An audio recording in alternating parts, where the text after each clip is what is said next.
Hello, good morning students. और सब बढ़िया? ओके चलिए, तो कूलम्ब्स लॉ पढ़ चुके हैं। कूलम्ब्स लॉ के बाद वेक्टर फॉर्म में भी हमने देख लिया था। कूलम्ब्स लॉ जो है वेक्टर फॉर्म में हम कैसे रिप्रेजेंट करेंगे, तो 1/4πε0 q1 q2 upon r square, और डायरेक्शन के लिए हम उसके ऊपर क्या लगा देंगे, r cap. Direction of the force कहां होती है? डायरेक्शन ऑफ फोर्स होती है दोनों चार्जेस को जो लाइन ज्वाइन करेगी उसके अलाउ वर्क करता है हमेशा। ठीक है, वेक्टर फॉर्म में चलते हैं और वो भी कोऑर्डिनेट सिस्टम में लेके चलेंगे। इसे हम थोड़ा सा एक्सप्लेन करेंगे। एक हम ऐसा करते हैं, टू चार्जेस लेके चल रहे हैं, q1 जिसका पोजीशन वेक्टर है r1 वेक्टर, ये ऑरिजिन हो गया। दूसरा चार्ज ले लिया हमने यहां पर ये q2 और इसका पोजीशन वेक्टर क्या है, r2। तो r1 क्या है, position vector of q1 with respect to, किसके रेस्पेक्ट है, ऑरिजिन की। ओके, ये बात याद कर लो, ये लास्ट लेक्चर में बता चुका हूं।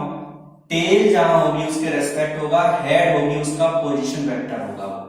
तो position vector of q1 head है, टेल कहां है, o के रेस्पेक्ट। ऐसे r2 vector is position vector of q2 with respect to o। Clear? तो ये q1 q2 क्या है, पोजीशन वेक्टर। हमें लेकिन चाहिए फोर्स, तो फोर्स कहां लगेगा, इन दोनों के बीच में। अब फोर्स जब लगेगा तो ये इससे भी धक्का मार सकता है, इससे भी धक्का मार सकता है, डायरेक्शन नीचे भी हो सकती है, ऊपर भी हो सकती है। तो अभी हम एक डायरेक्शन को लेके चलते हैं, ये वाली लेते हैं। चलो, अब इसे पोजीशन वेक्टर की फॉर्म में बोलो, क्या है ये, क्या है ये, एरो या हेड किधर है, 2 की तरफ, तो ये है r2। किसके रेस्पेक्ट है, 1 के, तो इसे लिखेंगे r21। तो r21 is position vector of q2 with respect to q1। ठीक है, जिधर हेड होगा उसका पोजीशन वेक्टर होगा, जिधर टेल होगी उसके रेस्पेक्ट होगा। समझ लो, जिधर हेड होगा उसका पोजीशन वेक्टर है, जिधर टेल होगी उसके रेस्पेक्ट होगा। क्लियर? अब फोर्स चाहिए, तो फोर्स कैलकुलेट कर लेते हैं। फोर्स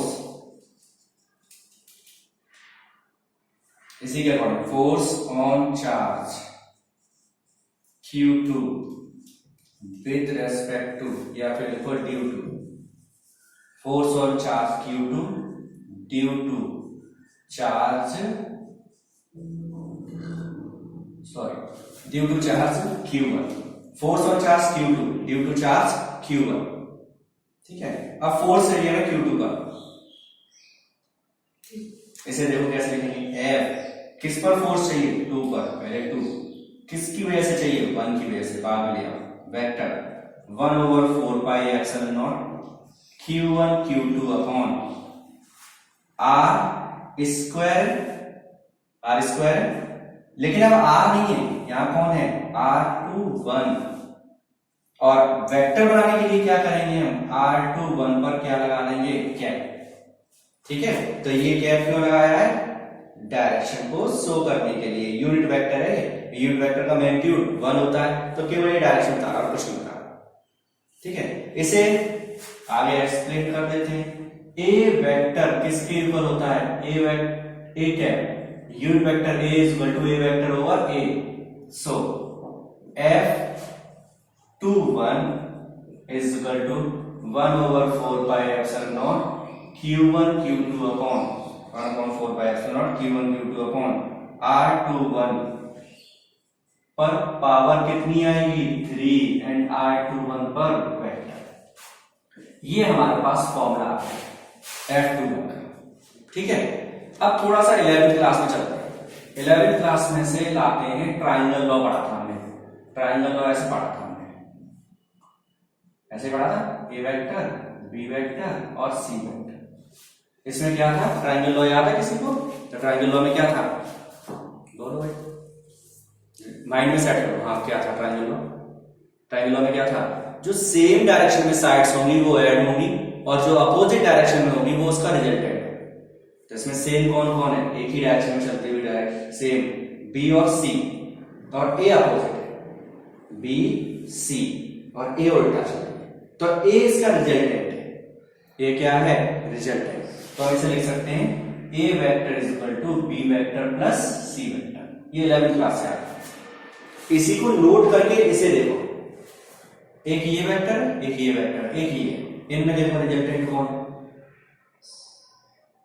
सेम, ये गया और ये चला गया, तो ये डायरेक्शन सेम हो, और ये इसका उल्टा अपोजिट, तो जो अपोजिट है वो रिजल्टेंट है, और ये दोनों सेम डायरेक्शन में आए, तो इससे लिख देते हैं हम यहां से। कौन कौन है सेम, बोलो, from triangle law, triangle law of addition, vector addition. चलो बताओ भाई, ये दोनों same, r1 vector plus r21 vector is equal to, ये दोनों ऐड हो गए और किसके इक्वल होगा, r2 वेक्टर के इक्वल होगा।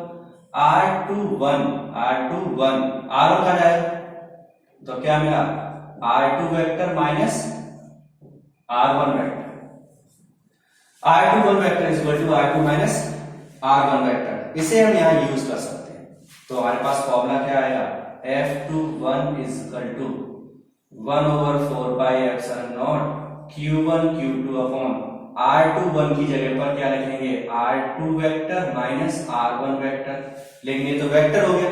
इसे स्केलर बना दो, यानी कि इसका मैग्नीट्यूड ले लो, मैग्नीट्यूड ले लिया, और 4 पावर कितनी है, 3। भाई हमें इसका मैग्नीट्यूड चाहिए था, तो मैग्नीट्यूड के लिए मॉडुलस लगा दो, और ऊपर R21 यानी कि R2 vector minus R1 vector. ये है F21 प्रॉपर वेक्टर फॉर्म आ गई हमारे पास, आ गई।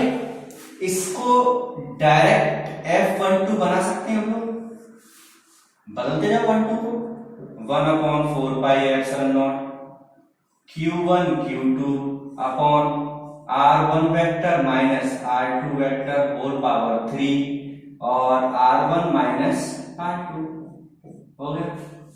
ये कौन सा फोर्स है, ये 1 पर लगा है, किसे लगाया है, 2 ने। कौन सा फोर्स है, force on charge Q1 due to charge Q2, clear. अब कुछ थोड़ी सी बात और सोचते हैं, R21 था ये, तो R2 माइनस R1 है, R1 माइनस R2 मतलब R12 है, R12 कहां होगा, इधर होगा ये, R12 होगा ये, देख लो, हेड 1 की तरफ गया तो 1 का पोजीशन वेक्टर, टेल 2 की तरफ है, 2 का पोजीशन, 2 के रेस्पेक्ट, टेल जिधर होगी उसके रेस्पेक्ट, हेड जिधर होगा उसका पोजीशन वेक्टर। ऊपर जा रहा है। ये दोनों कैसे हैं, अपोजिट डायरेक्शन में है। मैग्नीट्यूड कैसा है, सेम, दोनों अपोजिट तो दिख रहा है, एक ऊपर एक नीचे जा रहा है, ठीक है। मैग्नीट्यूड कैसा है, सेम, क्योंकि दोनों की डिस्टेंस तो ई के बीच की है, तो मैग्नीट्यूड सेम, डायरेक्शन कैसी है, opposite. As R12 is equal to minus R21, R12 R21 के इक्वल तो है लेकिन अपोजिट डायरेक्शन में है, सो हम लिख सकते हैं F12 is equal to F21 negative, which is third law of Newton. यही है न्यूटन का थर्ड लॉ, एक ऑब्जेक्ट दूसरे पे जितना फोर्स लगाएगी, दूसरी ऑब्जेक्ट भी पहले पर उतना ही फोर्स लगाएगी, लेकिन अपोजिट डायरेक्शन। यही है एक्शन एंड रिएक्शन लॉ पढ़ा है सबने, तो ये वही आ गया, ठीक है। तो ये कूलम्ब्स लॉ हो गया वेक्टर फॉर्म, और कूलम्ब के अकॉर्डिंग हम ये थर्ड लॉ भी प्रूफ कर सकते हैं अगर हम चाहें तो। ये लिख देंगे, पोजीशन वेक्टर की डायरेक्शन अपोजिट होने की वजह से फोर्स की डायरेक्शन भी कैसी होगी, अपोजिट होगी, क्लियर। तो ये बात हुई किसकी, कूलम्ब। तो कूलम्ब में तो 2-3 चीजें लर्न करने वाली, दोबारा से रिवाइज कर देता हूं, लर्न करने वाली। एक तो पोजीशन वेक्टर समझ लो, हेड जिधर होगा उसका पोजीशन वेक्टर होगा, टेल जिधर होगा उसके रेस्पेक्ट होगा, ठीक है। फोर्स में भी वही, जो पहले आएगा उस पर फोर्स लगेगा, जो बाद में आएगा उसकी वजह से ड्यू टू होगा, ठीक है। और एक ये ट्राइंगल लॉ 11th क्लास का, ट्राइंगल में 3 साइड्स होंगी, उनमें से कोई 2 साइड्स सेम डायरेक्शन में होंगी, ठीक है। तो थर्ड जो अपोजिट डायरेक्शन में होगी उसका रिजल्टेंट होगी, यानी कि दोनों का सम थर्ड के इक्वल हो जाएगा, वो हमने इसमें यूज कर लिया, क्लियर। तो ये बात हुई Coulomb's law vector form. Coulomb's law जो है वो कितने चार्जेस के बीच में लग रहा है, 2 चार्जेस के बीच में। हो सकता है हमारे पास कोई ऐसा सिस्टम आ जाए जिसमें 2 से ज्यादा चार्ज हो। अगर ऐसा हुआ तो हम कूलम लॉ यूज नहीं कर पाएंगे, क्योंकि कूलम लॉ लगेगा 2 के बीच में। तो ज्यादा चार्जेस होने पर क्या करेंगे, जब चार्जेस ज्यादा होंगे, कितने, 2 से ज्यादा होंगे, तब हम यूज करते हैं प्रिंसिपल ऑफ सुपरपोजिशन। क्या यूज करते हैं, principle of superposition. Superposition principle use करेंगे, ठीक है। सुपरपोजिशन प्रिंसिपल यूज करने से पहले या पढ़ने से पहले एक चीज याद कर लो। एक तो फोर्स हमें याद हो गया कि दोनों को जो लाइन ज्वाइन करेगी उसके अलाउ लगेगा। एक बात, दोनों चार्जेस को जो लाइन ज्वाइन करेगी उसके अलाउ वर्क करेगा, पहली। दूसरी बात समझो, दूसरी बात क्या है, जब कोई भी 2 चार्जेस के बीच में फोर्स लग रहा होगा तो स्पेस में वहां और रखे हुए 3rd, 4th, 5th जितने भी चार्ज हैं वो उस पर फोर्स नहीं लगाएंगे। उन दोनों में Q1 Q2 के बीच में फोर्स लग रहा है, 3, 4, 5, 6 वहां रखे हुए हैं, तो Q1 Q2 का जो फोर्स है वो हम कैलकुलेट करेंगे। उस समय 3, 4, 5 से हमें कोई मतलब नहीं है। ये बात मेन पॉइंट है, लर्न कर लो इस बात को कि 2 के बीच में जो फोर्स लग रहा होगा तीसरा नहीं बोलेगा। तो जब 2 आदमी लड़ रहे हो तो बाकी के लोग लड़ाई नहीं करो, आराम से बैठे रहो, ठीक है। जब उनकी लड़ाई खत्म हो जाए तब बात करेंगे आगे बढ़ो से। ऐसा नहीं कि सब के सब आ जाएंगे और लड़ाई स्टार्ट हो गई, हाँ चलो 2 फोर्स लगा के हम लगाए, ऐसा कुछ नहीं। कितने फोर्स लगेंगे, 2 चार्जेस के बीच में फोर्स लगेगा, तब तक 3rd, 4th, 5th इन्फिनिटी कितने भी रखे हों वो वहां पर फोर्स नहीं लगाएंगे। Clear, okay. तो चलते हैं प्रिंसिपल ऑफ सुपरपोजिशन के पास। इसी प्रोसीजर से पढ़ेंगे, सेम अभी जो हमने पढ़ा है। तो अब ये सब वर्ड्स हम नहीं लिखेंगे, डायरेक्ट बताएंगे आपको, इसलिए सब माइंड में रखना अपने पास। फॉर्मूला की यूज करना है, इसलिए मैंने छोड़ दिया इसे। तो हमें पढ़ना है principle of superposition. Principle of superposition. Superposition principle force के लिए है, बाद में इलेक्ट्रिक फील्ड पढ़ेंगे उसके लिए भी आएगा, पोटेंशियल पढ़ेंगे उसके लिए भी आएगा, और अप्रॉक्स सब सेम जैसा ही है, जैसे ढंग से समझ लेना। तो प्रिंसिपल ऑफ सुपरपोजिशन देखो, इसमें भी वही एक सिस्टम ले लेते हैं, एक्स एक्सिस, वाई एक्सिस, चाहो तो फिर जेड बना दो। ये और हमने चार्ज दिया Q1, इसका पोजीशन वेक्टर दिखा दिया R1 वेक्टर। दूसरा चार्ज ले लिया Q2, इसका पोजीशन वेक्टर R2। ऐसे ही हमने एक ले लिया Qn, n चार्ज सिस्टम हो गया तो R। Q1 Q2 और ऐसे डॉट डॉट कहां तक, n तक। अब हमें इनमें से किसी एक चार्ज पर फोर्स लगाना है, किसी भी एक पर, 1 पर, 2 पर, 3 पर, n तक कोई भी एक चार्ज ले लो, उस पर हमें क्या लगाना है, फोर्स। तो अब बेकार है, अपना ही सिस्टम है, उसी में से किसी पे फोर्स लगा दो बुरा मान जाएगा। तो ऐसा करते हैं, बाहर से चार्ज को रख लेते हैं यहां पर, ये रख लिया हमने, और इसे क्या बोलते हैं, टेस्ट चार्ज। क्या है ये, टेस्ट चार्ज। किससे रिप्रेजेंट कर रहे हैं, Q0, और उसका पोजीशन वेक्टर क्या है, R0। याद रखना Q0 अपने सिस्टम में नहीं है, 1 से n तक के चार्ज हमारे सिस्टम में नॉट नहीं है। नॉट को सिर्फ हम फोर्स को चेक करने के लिए आए हैं, कितना फोर्स लगेगा, ठीक है। अब एक एक करके चलते हैं, अभी भी हम पढ़ चुके हैं। नॉट पर फोर्स 1 लगाया, पहले 1 लगाया, तब तक ये आराम करेगा, फिर 2 लगाया, तब ये और बाकी आराम करेगा, 3 लगाएगा, 4 लगाएगा, ऐसे n तक सब लगाएंगे, किस पर, Q0 पर, ठीक है। अगर ऐसा गड़बड़ कर दी गई कि 1 लगा रहा है, 2 बोले पहले मैं लगाऊंगा, 3 बोले मैं पहले लगाऊंगा, तो हमारा पड़ा ऐसे, तो फोर्स नहीं लगा रहा है, इसको तो मारपीट कर नहीं रहे, बाकी सब आपस में लड़ना शुरू कर देते। तो ये सावधानी रखनी है कि हमें क्या करना है, जो टेस्ट चार्ज है पहले उस पर फोर्स लगाएंगे एक एक करके। तो पहले चलते हैं force on test charge, force on test charge Q0 due to पहले वाले के, यानी कि Q1। क्या लिखेंगे इसे, किस पर फोर्स लग रहा है, किसकी वजह से लग रहा है, सही, vector is equal to 1/4 pi epsilon naught Q0 Q1 upon R01 square and R01 पर क्या। चाहो तो इसे क्यूब लिख दो, तो इस पर क्या आ जाएगा, वेक्टर, जैसे चाहो, ठीक है। देखो ये फॉर्मूला उसी से निकाल दिया है, वजह से ऊपर लिखा हुआ है 2-1 था या 0-1, ठीक है। तो 0-1, 0 और 1 के बीच में चल रहे हैं। सिमिलरली ऐसे ही F0 2 क्या है बताओ, ये ये है क्यू नॉट पर फोर्स, किसकी वजह से है? 2 की वजह से। क्यू नॉट पर फोर्स है किसकी वजह से? 2 की वजह से। तो कितना होगा बोलो? 1/4 pi epsilon nought Q not Q2। अब दूसरा लगा रहा है तो बाकी कुछ नहीं बोल रहे हैं, नीचे R0 to Q and R0 to पर वेक्टर। ये आ गया सेकंड, तो ये फर्स्ट फोर्स लग गया, फिर ये सेकंड फोर्स लग गया। अब क्या करेंगे? हम निकालेंगे total force on test charge. बस यही है प्रिंसिपल ऑफ सुपरपोजिशन जो अब लिख रहे हैं लाइन में।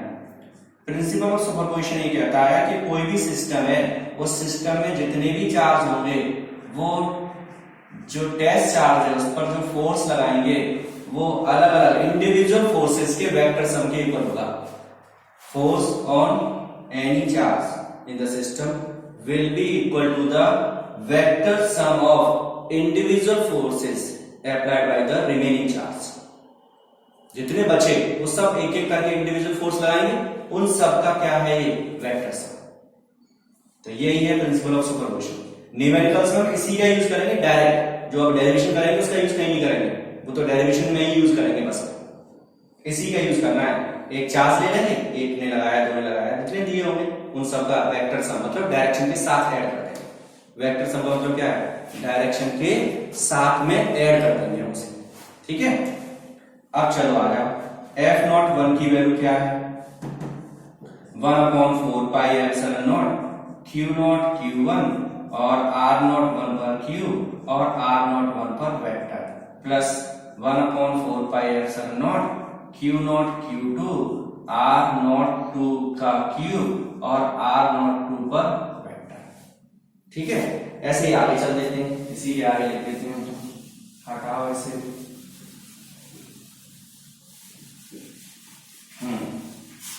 प्लस 1 डॉट डॉट, चलो चलो चलो चलो 1/4 pi epsilon naught Q0 Qn R0 n Q R0 n पर वेक्टर।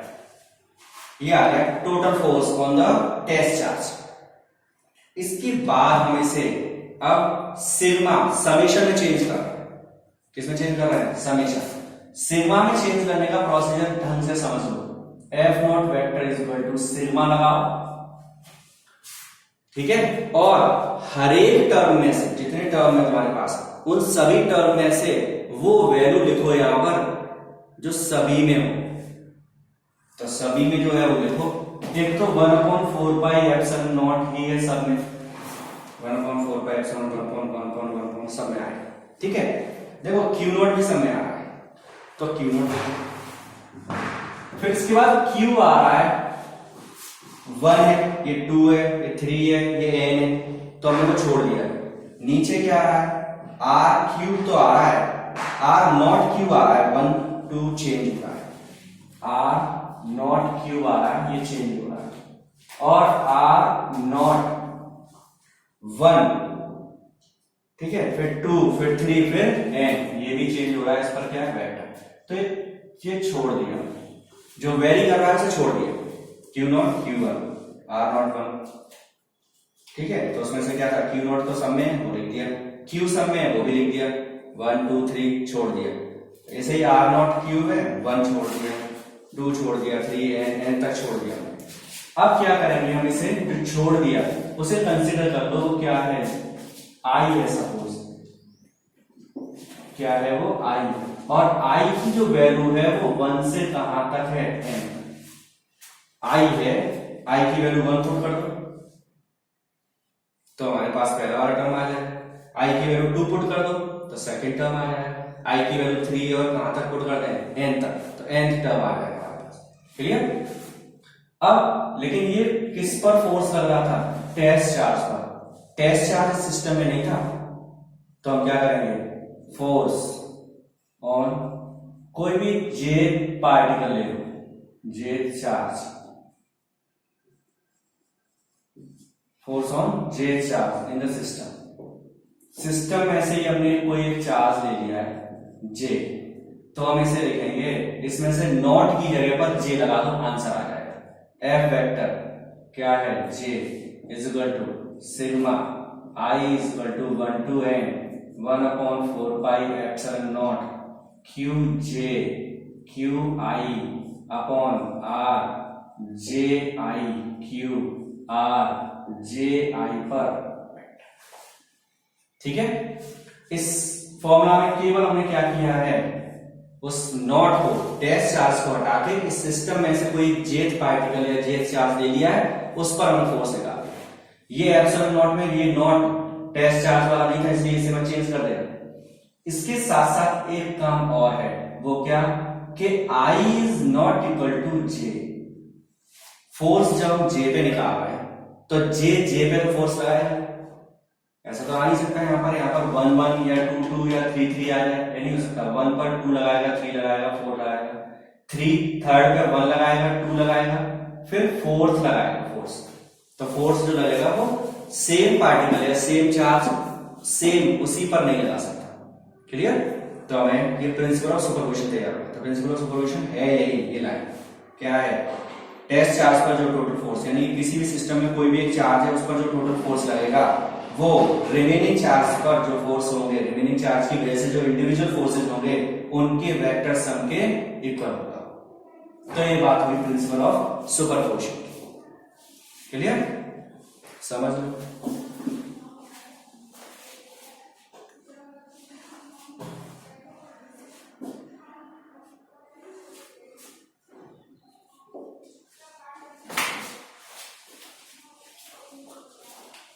हो गया? तो ये प्रिंसिपल ऑफ सुपरपोजिशन की बात हो गई। तो प्रिंसिपल ऑफ सुपरपोजिशन में ये हमारे पास फॉर्मूला आ गया।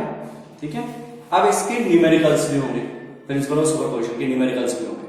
तो न्यूमेरिकल्स के लिए क्या करेंगे वो समझते हैं, इसे थोड़ा सा वो भी समझ लेते हैं।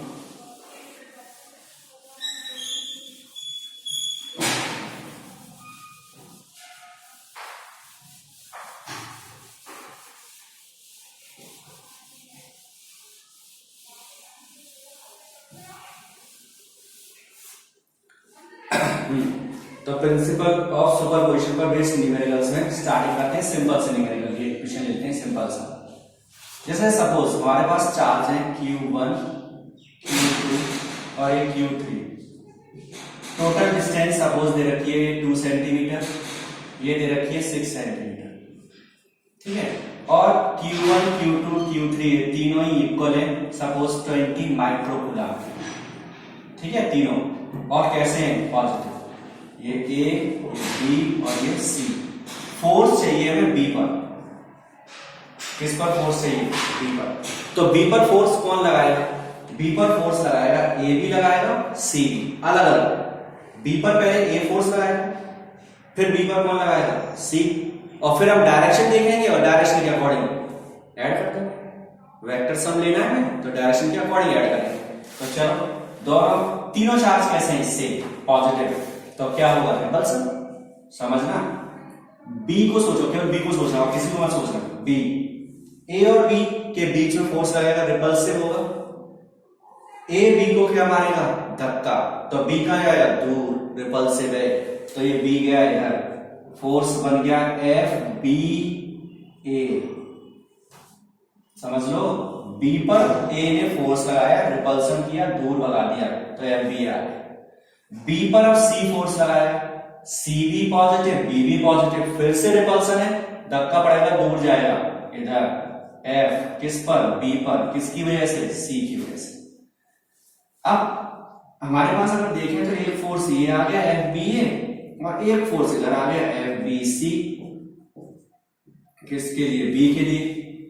ठीक है, बी पर जो फोर्स लग रहा है वो दो डायरेक्शंस में हो गया, इधर इधर। 11वीं क्लास में हमने पढ़ा है कि अगर वेक्टर्स ऐड कर रहे हैं और अपोजिट डायरेक्शन में तो क्या कर देते हैं, माइनस। अपोजिट डायरेक्शन के लिए क्या कर देंगे, माइनस। तो एफ बी, बी पर जो फोर्स लगेगा वो किसके इक्वल होगा, माइनस कर रहे हैं, डायरेक्शन खत्म, क्या करेंगे, इसमें से इसे माइनस करो या इसमें से इसे माइनस करो। तो ये देख लो बड़ा कौन सा है, बड़ा कौन सा है, उसके लिए क्या है, पहले से सॉल्व कर लेंगे वैसे, लेकिन इसमें तो वैसे पता लग रहा है बड़ा कौन सा है। तो अगर हमें वैसे सॉल्व करना पड़ेगा तो हम ऐसे निकाल देंगे, f b is equal to k q b q a upon r b a का स्क्वायर। फॉर्मूला बन गया 1 2 से, 1 2 से बनाते थे, वैसे बनाते हैं, डायरेक्शन नहीं ले रहे हैं। ठीक है, के की वैल्यू पता है 9 × 10⁹, क्यू बी पर कितना रखा है, ए पर भी कितना रखा है यही, आर बी ए, बी और ए के बीच की डिस्टेंस कितनी है 2 सेंटीमीटर। बस इस डिस्टेंस को मीटर में चेंज कर देंगे, लेकिन ध्यान रखना आर बी ए की जब हम वैल्यू पुट करेंगे तो ये 2 × 10⁻² मीटर हो जाएगी, सेंटीमीटर से मीटर में चेंज हो जाएगी। ठीक है, तो वो तो न्यूमेरिकल करेंगे तब सॉल्व करेंगे। अभी के क्यू बी क्यू ए मतलब चार्जेस तो सेम ही है तीनों, चाहे किन्हीं के बीच में निकालो, ऊपर तो न्यूमरेटर सेम ही, डिनोमिनेटर जिसका ज्यादा होगा वो फोर्स कम, ये डिनोमिनेटर ज्यादा है, सही है, तो ये फोर्स कम होगा, सी जो फोर्स लगाएगा वो कम लगाएगा, तो एफ बी किसके इक्वल होगा, f b a minus f b c, answer values put करके सॉल्व कर सकते हैं।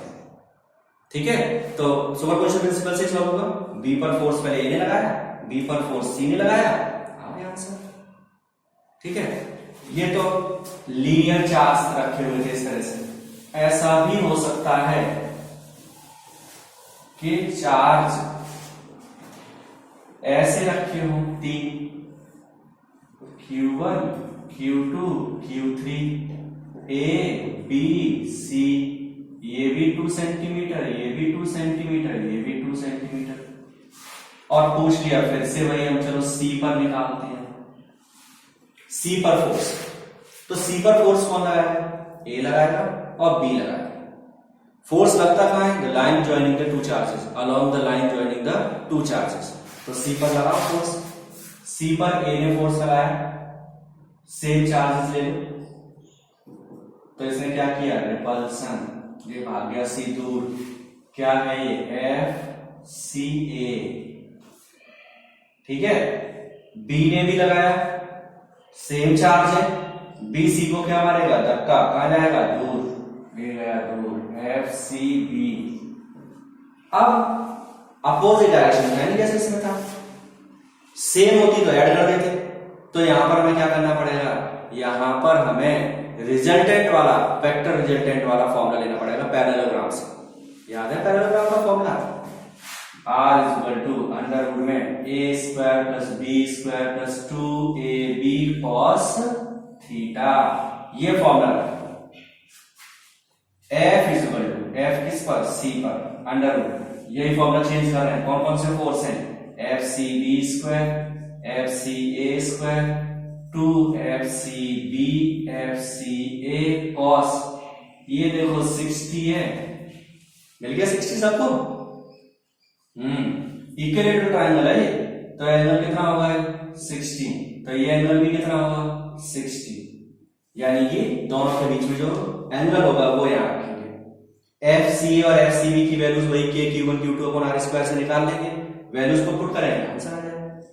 तो ये प्रोसीजर होगा प्रिंसिपल ऑफ सुपरपोजिशन का। ठीक है, तो न्यूमेरिकल्स इसके सॉल्व कर सकते हैं। तो ये बात हुई सब कूलाम की। Okay, thank you.